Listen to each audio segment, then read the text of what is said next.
A snake skeleton consists primarily of the skull, vertebrae, and ribs, with only vestigial remnants of the limbs.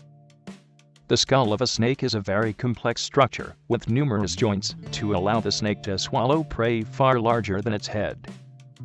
The typical snake skull has a solidly ossified brain case, with the separate frontal bones and the united parietal bones extending downward to the basa sphenoid, which is large and extends forward into a rostrum extending to the ethmoidal region.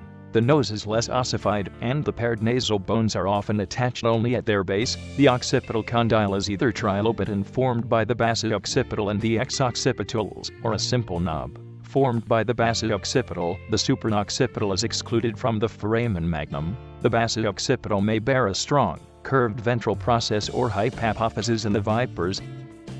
The prefrontal bone is situated on each side between the frontal bone and the maxilla, and may or may not be in contact with the nasal bone.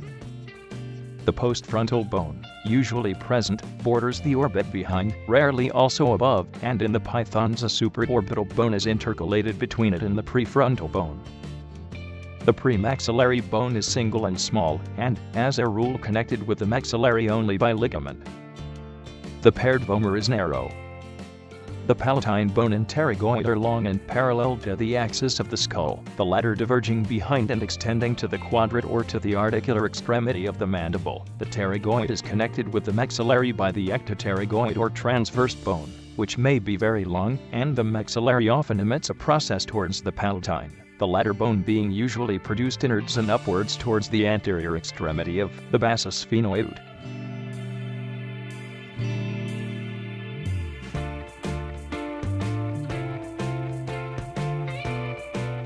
Thank you for watching. For more educational videos, please subscribe to WizScience on YouTube or visit wizscience.com.